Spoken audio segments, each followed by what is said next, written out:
Hey, you beautiful people, how's everybody doing today? I just wanted to give you guys a little bit of an update of what's happening around here at the BC Helicopters hangar while we're dealing with this whole COVID-19 crisis.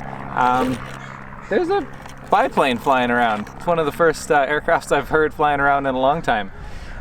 So giving you guys a little bit of an update. We had to shut down the business, how long ago? A week and a bit ago now, a week and a half ago or something like that. It just kind of finally got to a point where we felt that we just had to shut it down. It was an interesting situation because we are actually a really small group of people. And with our student housing, we actually have a staff student housing situation going on right now. Lori is kind of the house mom at the student housing, and so she's actually with them there. We had a small group of only 5 students at the time, and everybody was living at that student housing. And so we had very limited exposure. Our families were all self-isolating, and so we would basically go home, go back to work the next morning. Same thing with students, they'd all go home to the same house, hang out at the same house, and then they'd come back and then do their flights and stuff like that. But as things lock down, we just need to be respectful to everybody around us and make sure that we're doing our part to not spreading anything. And so we decided that we had to shut the doors. What does that mean for us here at BC Helicopters? Well,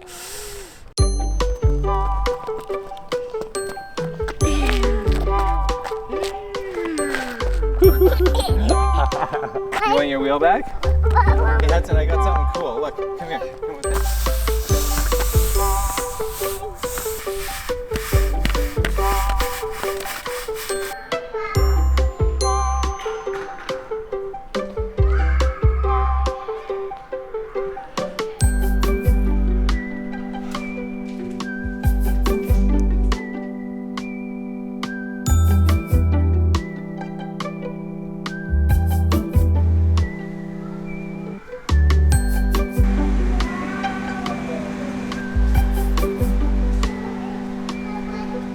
It's tough. I mean, you guys are reading stories every day about businesses that are having to shut down and how it's affecting them.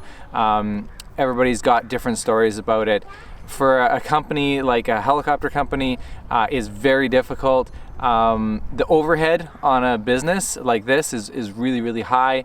You've got millions of dollars worth of inventory just sitting over there in a hangar doing absolutely nothing. You've got hundreds of thousands of dollars worth of insurance that you're paying while the helicopters just sit over there doing nothing.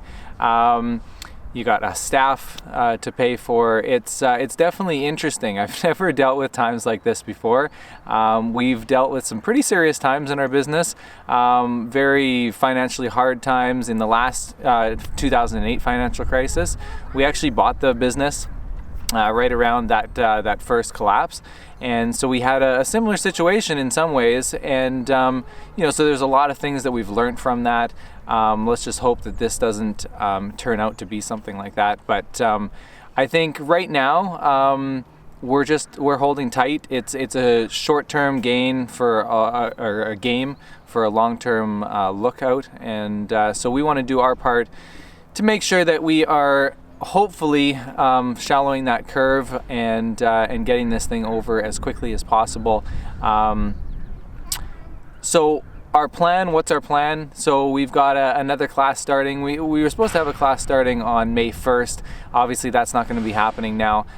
So what we've done is we've postponed that class to June 1st, and we're hoping that that's going to be enough time. We'll see how this thing continues to develop, and in the meantime we're going to be starting online classes, basically conference call classes with the students that we're supposed to be starting that in the summer.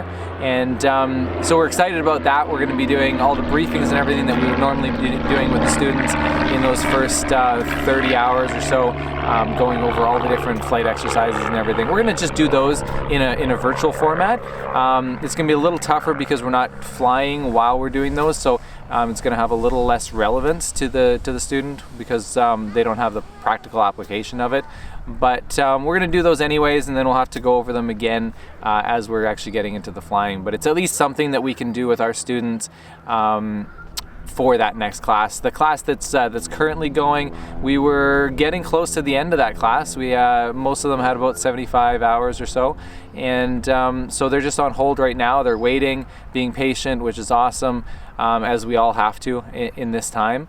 And we're going to finish them up as soon as we're physically able to. So we're just going to keep a really close eye on how this thing is going, and as things start to ease off, and we feel that it's a safe time, then we're going to get back into the flight training, finish these students off. I know they're all looking forward to being done. So that's an update of what's going on around here. Not a whole lot, just kind of sitting around doing not a lot.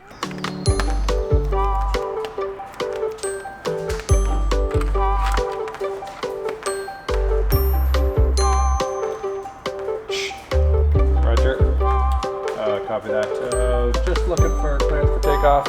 Roger.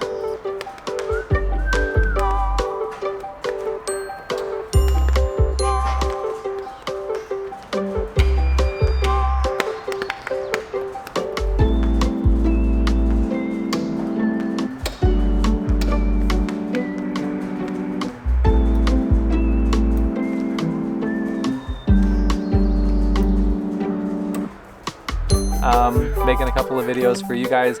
I have a question for you guys. I want to do a series. I'm going to do a series of 5 videos. I've got some ideas rolling around right now of what they're going to be. But if there's something specific, 5 topics, ideally on a similar topic, or 5 different topics if you want, that you would like to see a video of, leave them in the comments below, and I'm going to try and do a series over the next week and a half to 2 weeks here, that I can produce for you guys. And so if there's a topic specifically about helicopters that you've been wondering about, not sure about, let me know what that is, and I'll see if I can do a series of videos on that. So for now, you guys, I just hope you stay healthy, stay safe, stay inside. If you're going to go outside, make sure that you're a long distance away from everybody else. We've been trying to go out on walks back in the forest and stuff. You got to get outside, you got to get some fresh air and stuff, but just stay away from people as much as possible. So stay safe, you guys, and hey, at least we get time with the family, which is awesome. So signing off for now, you guys. Hudson, you want to say bye? Say bye-bye.